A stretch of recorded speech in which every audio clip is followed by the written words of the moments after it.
Tutorial है। आज आते हैं अब हमारे कोर्स पे। ठीक है, आप लोगों को सभी को एस्ट्रोलॉजी आती है? किसी को एस्ट्रोलॉजी आती है या नहीं आती है, ऐसा कुछ है क्या? यस मैम, आपसे सीखी है। देखो, बेसिक तो सबको आती है। एस्ट्रोलॉजी लोगों को लगता है कि बहुत बड़ा वास्ट है। मैं बोलती हूँ नहीं, आपको इतनी बड़ी एस्ट्रोलॉजी सीखने की जरूरत नहीं है। वो सीखने को पूरी जिंदगी भी कम पड़ती है। बहुत हार्ड सब्जेक्ट है। भले ही हम बोलेंगे कि केपी लाल किताब उसमें से ही निकले हैं, लेकिन एस्ट्रोलॉजी अपने आप में बहुत वास्ट सब्जेक्ट है। अगर कोई करता है तो उसको बहुत बहुत टाइम लगता है। जो भी मेरे कोर्सेस है, फाइनेंशियल हो, सेक्स एस्ट्रोलॉजी हो, मेडिकल एस्ट्रोलॉजी हो, तो मैं बोलती हूँ कि आपको सिर्फ पर्टिकुलर कोर्स के पूर्ति जितनी एस्ट्रोलॉजी जरूरी है उतना भी नॉलेज हो गया तो बस है। आज मैं आपको उतनी बेसिक एस्ट्रोलॉजी तो सिखा दूंगी कि जितने की ये कोर्स के लिए जरूरी है उतने एस्ट्रोलॉजी मैं आपको सिखा दूंगी। और एस्ट्रोलॉजी ऐसा नहीं है कि आपको लगेगा कि मैं कोई सा कोर्स ज्वाइन करूँ तो मुझे पूरी एस्ट्रोलॉजी आना चाहिए, ऐसा नहीं है। आपको 12 भाव 9 प्लैनेट अगर मालूम हो जाते हैं, है ना, वो राशियों 12 राशियां हैं, इनके नाम मालूम हो जाते हैं तो भी बस है।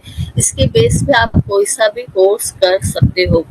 ठीक है, क्योंकि हर एक कोर्स नया रहता है तो हर एक कोर्स को सीखना पड़ता है। अब कोई किसी के लिए नया रहेगा तो उसको थोड़ा टाइम लगेगा, तो कोई पुराना रहेगा तो जल्दी से कैच कर लेता है। बाकी और कुछ फर्क नहीं रहता है। एस्ट्रोलॉजी अपने आप में अगर सीखे तो बहुत ईजी है, और सिखाने वाले पे भी डिपेंड रहता है कि किस तरह से सिखाता है। ठीक है, तो ये हमारी कुंडली होती है। ठीक है, जो मैंने आपके सामने रखी है ये कुंडली होती है। ठीक है, एक मिनट।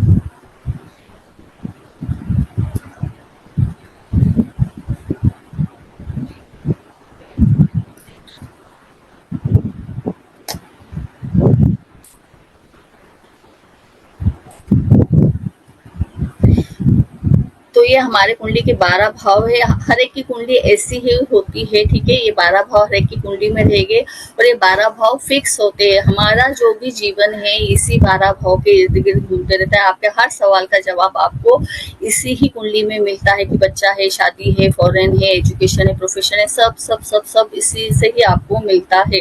ठीक है, तो ये इसमें हमने अभी लिखा है कि 1 number, 2 number, 3 number, 4 number, 5 number, ये भाव है। ये जो नंबर लिखे है ना, मैंने भाव के नंबर लिखे। एक्चुअली जिसमें जो नंबर लिखे आते हैं आपकी कुंडली में, हर एक का जो है ये हमारा लगन है ना, इसको हम फर्स्ट हाउस को क्या बोलते हैं, लगन। हाँ, अभी हम जो भी सेक्स एस्ट्रोलॉजी करेंगे, हम जो भी प्रिडिक्शन करेंगे ये लगन के बेस पे करेंगे।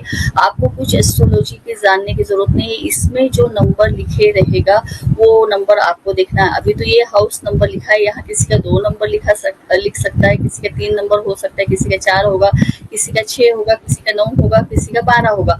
12 राशियां हैं इसलिए 12 नंबर तक ही लिखे रहता है। 13वां नंबर कभी नहीं आएगा और 11 नंबर नहीं। 12 नंबर है, 12 राशियां हैं, 12 हाउसेस है।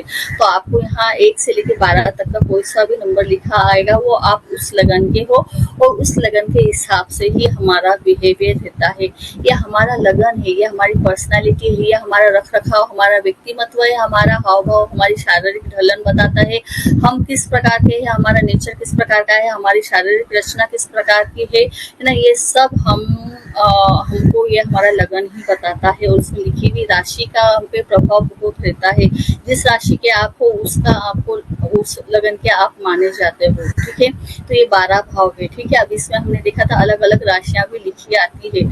ठीक है, अब जो हमने बोला था प्रथम भाव के जो रहते हैं इसको हम प्रथमेश बोलते हैं। द्वितीय जो हाउस है ना, जैसा ये है तो इसको है ना हम जैसे द्वितीयश बोलेंगे, इसको तृतीयश बोलते हैं, इसको चतुर्थेश बोलते हैं, पंचमेश है, षष्ठेश है, सप्तमेश है, अष्टमेश है, नवमेश, दशमेश और 11वेश और ये है द्वादश है। जो हमने नाम है, जैसे अगर मैं नाम बोलूंगी तो आपको मालूम चाहिए कि भाई क्या है, इसलिए इसके नाम भी मैंने आपको दिए हैं। ठीक है, अब 12 राशियां हैं। देखो मैंने बोला एस्ट्रोलॉजी में आपको कुछ नहीं, सिर्फ 12 हाउसेस है।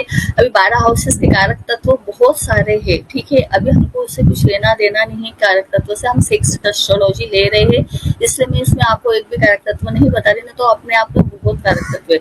से अभी मैं आपको 12 राशियों के नाम बता रही हूँ कि भाई क्या है ना, आपको ये राशियों के नाम याद होना चाहिए। और हर एक राशि का एक स्वामी है, वो स्वामी उसके ऊपर पूरा प्रभाव डालता है, तो स्वामी का नाम भी आपको याद होना चाहिए। फर्स्ट राशि जो हमारी आती है, हम बोलते हैं मेष राशि, उसका स्वामी कौन सा है ना, मंगल है। ठीक है, सेकेंड राशि जो आती है हमारी टॉरस राशि आती है, वृषभ राशि है, जिसको मैंने यहाँ आपको हिंदी में और इंग्लिश में दोनों में लिखा है। दूसरी राशि वृषभ राशि है, यहाँ उसका स्वामी शुक्र देव है। तीसरी राशि है मिथुन राशि है, उसके स्वामी बुध देव है। चौथी राशि कर्क राशि है, उसका स्वामी चंद्र देव है। पांचवी राशि सिंह राशि है, उसके स्वामी सूर्य देव। छठी कन्या है, उसके स्वामी बुध देव है। सातवीं तुला राशि है, उसके स्वामी वीनस है। आठवीं वृश्चिक राशि है, उसके स्वामी मंगल देव है। नौवीं धनु राशि है, उसके स्वामी बृहस्पति है। दसवीं मकर राशि है, उसके स्वामी शनि है। फिर 12वीं कुंभ राशि है, उसके शनि है। 12वीं मीन राशि है, उसके बृहस्पति देव है। ये 12 राशियां हैं। अगर मैं मेष राशि बोलती हूँ तो आपको मालूम होना चाहिए कि हम नंबर 1 राशि की बात कर रहे हैं, या अगर मैं 1 नंबर की राशि बोलती हूँ तो आपको मालूम होना चाहिए कि हम मेष राशि की बात कर रहे हैं, उसका स्वामी मंगल है। क्योंकि जो मैंने कहा, आपकी जो कुंडली बन के आएगी, आपकी कुंडली में यही नंबर लिखे रहेंगे ना, जैसे आपकी कुंडली बन के आती है ना। आपकी कुंडली बन के आएगी, जो भी है आपकी कुंडली होगी आपके पास, है ना। अगर आप लेके बैठे हो तो बहुत अच्छी बात है। आपकी कुंडली में यहाँ नंबर लिखा है, 4 नंबर लिखा है, तो आप 4 नंबर लगन के हो, यानी कि आप कर्क लगन के हो। और आपका जो स्वामी है वो चंद्रमा है, ठीक है। अगर वहाँ 6 नंबर लिखा हो, यानी आप कन्या लगन के हो, उसका स्वामी बुध है। अगर वहाँ 9 नंबर लिखा है तो आप धनु लगन के हो, उसके स्वामी बृहस्पति है। इसका काम हमारा इतना ही है अभी। और कुछ योग जो हम आगे देखेंगे, है ना, कुछ योग रहते हैं, उसमें वो राशि और उसके स्वामी बहुत इंपॉर्टेंट होते हैं। इसलिए आपको ये जो, अगर जिसको एस्ट्रोलॉजी नहीं आती, तो आज आपको सिर्फ ये चार्ट याद कर लेना है कि भी ये राशि है और ये राशि के ये स्वामी है, ठीक है, और कुछ नहीं, ठीक है। इतना ही हमको सेक्स एस्ट्रोलॉजी में एस्ट्रोलॉजी याद करनी है, बाकी कुछ नहीं, ठीक है। अब हम सेक्स एस्ट्रोलॉजी के हिसाब से हर एक प्लैनेट देख रहे हैं। देखो, हमने बोला है कि जो 9 प्लैनेट है, तो हर एक प्लैनेट अपने अपने में, है ना, पुरुष ग्रह है, कोई स्त्री ग्रह है, कोई छाया ग्रह है, कोई नपुंसक ग्रह है। तो पुरुष ग्रह के कैटेगरी में कौन से आते हैं कि हम बोलते हैं कि सूर्य मंगल गुरु, ये पुरुष ग्रह के कैटेगरी में आते हैं। स्त्री ग्रह कौन से है, तो स्त्री ग्रह ये चंद्रमा और शुक्र है। छाया ग्रह है कि हम बोलते हैं राहु और केतु, ये छाया ग्रह है। और नपुंसक ग्रह में आते हैं शनि और बुध। अब हम बोलेंगे कि नपुंसक यानी शनि और बुध नपुंसक है, तो हम एस्ट्रोलॉजी के थ्रू इनको नपुंसक इसलिए बोलते हैं कि जो हम अभी इन जनरल नपुंसक जो शब्द वापरते हैं वो इसका मीनिंग नहीं है ना। नपुंसक यानी इम्पोर्टेंट, इसका मीनिंग नहीं है। नपुंसक यानी शनि एक वृद्ध प्लैनेट है ना। तो सेक्स एस्ट्रोलॉजी में शनि यानी वृद्ध इंसान का सेक्स में कोई काम नहीं रहता, उसको इंटरेस्ट भी नहीं रहता है, उसमें कुछ काम भी नहीं रहता है। हाँ, और दूसरा बुध को हम एस्ट्रोलॉजी में एक चाइल्ड, बच्चा, राजकुमार बोलते हैं। छोटे बच्चे का भी हम बोलते हैं कि भी सेक्स में उसका कोई काम नहीं रहता है, इसलिए यहाँ इनको हम इस तरह से नपुंसक बोलते हैं कि भाई एक वृद्ध है और एक बालक है, जिसमें सेक्स के में इनका कोई काम नहीं रहता है, ठीक है। अभी ग्रहों की दृष्टि, जब हम आगे कॉम्बिनेशन देखेंगे, है ना, कुछ तो योग देखेंगे, तो उसके हिसाब से दृष्टि बहुत इंपॉर्टेंट है। तो हर एक प्लैनेट की हम बोलते हैं, जो भी 9 प्लैनेट है उनकी 7वीं दृष्टि, हर एक की 7वीं दृष्टि होती ही है।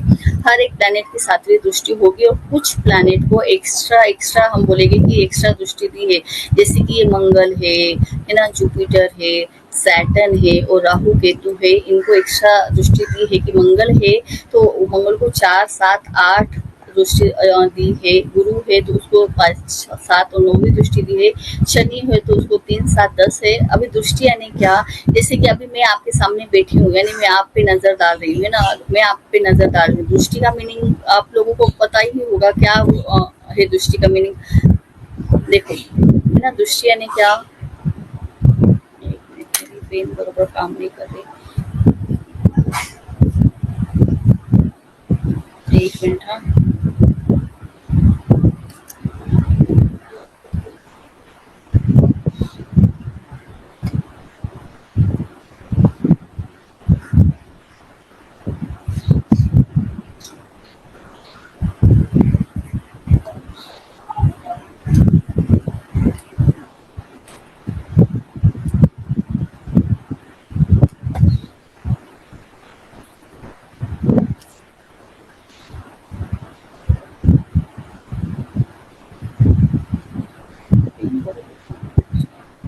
ठीक है। अभी अगर हम बोलेंगे ये है जैसे कि हमारा सन यहाँ बैठा है ना, सन की 7वीं दृष्टि, तो जो प्लैनेट जहाँ बैठा है उससे 7वीं दृष्टि यानी उसकी 7वीं दृष्टि सामने वाले घर पे जाती है ना, तो वो उसका असर यहाँ भी रहेगा। जो प्लैनेट जहाँ बैठा है वो वहाँ भी असर करता है, और उसकी 7वीं दृष्टि जिस हाउस में जाती है उसकी दृष्टि वहाँ भी उसका असर होता ही है।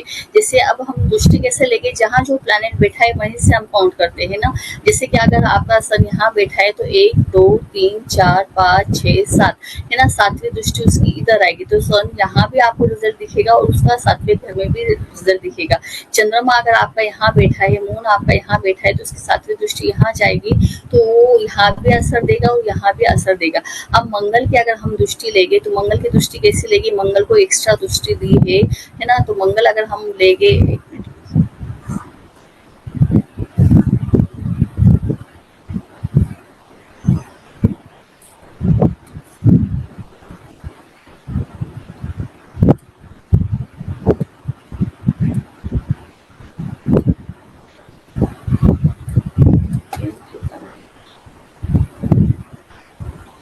ठीक है। अगर हम मार्स लेते हैं, जैसे अगर आपका मार्स यहाँ बैठा है तो मार्स के हम क्या बोलेंगे, यहाँ तो बैठा है यहाँ असर देगा, इसके अलावा उसकी चौथी दृष्टि यानी 1 2 3 4 चौथे घर पे भी असर डालेगा, सामने भी असर डालेगा, 7वीं और 8वीं यानी 8वें घर पे भी असर डालेगा। यानी 3 जगह हम बोलेंगे कि भाई आपका दृष्टि के हिसाब से 3, और जहाँ बैठा है वहाँ, यानी आपकी कुंडली में मंगल 4 जगह असर डालता है। वैसे ही अगर जुपिटर है तो जुपिटर जहाँ बैठा है, आपका अगर जुपिटर जहाँ यहाँ बैठा है तो हम क्या बोलेंगे, जुपिटर की 5वीं दृष्टि, यानी अगर आप काउंट करेंगे 1 2 3 4 5, जुपिटर की 5वीं दृष्टि यहाँ जाएगी, फिर 7वीं दृष्टि आपकी यहाँ जाएगी, जहाँ बैठा है वहां से काउंट करेंगे, और 9वीं दृष्टि हम बोलेंगे तो उसकी ये 10वें घर पे जाएगी। तो जुपिटर जहाँ बैठा है वहां तो असर करेगा ही करेगा, वो 5वें यानी घर पे भी असर करेगा, वो 8वें घर पे भी असर करेगा, और उसके साथ साथ वो आगे का जो है 9वें घर 10वें घर पे भी वो असर करेगा। समझ में आया, दृष्टि बहुत इंपॉर्टेंट होती है। जब हम आगे जाके कॉम्बिनेशन देखेंगे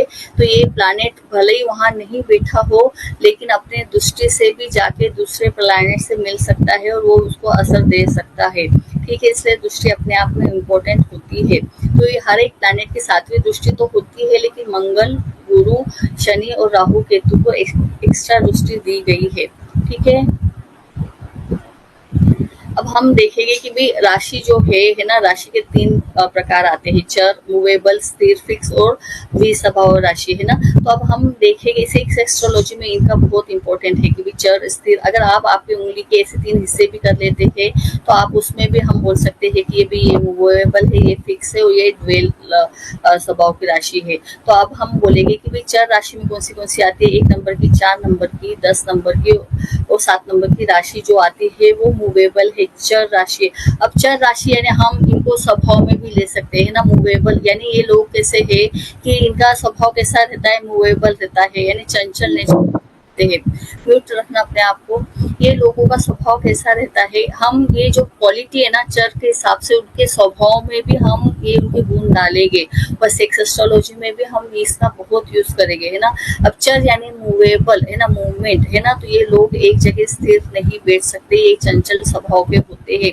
अब ये राशि का कैसा रहता है कि ये लोग ऐसे रहते हैं कि भाई समझो हमको कोई बात इनसे मनवानी है ना, तो ये रिजिड नहीं होते, कई बहुत रिजिड रहते कि उन्होंने डिसीजन ले लिया यानी ले लिया, फिर वो अपने डिसीजन पे अड़िग रहते हैं, वो अपने डिसीजन चेंज नहीं करते हैं। फिक्स यानी फिक्स, मेरा ये डिसीजन है तो मैं नहीं बदलूंगा। लेकिन चर राशि वाले लोग कैसे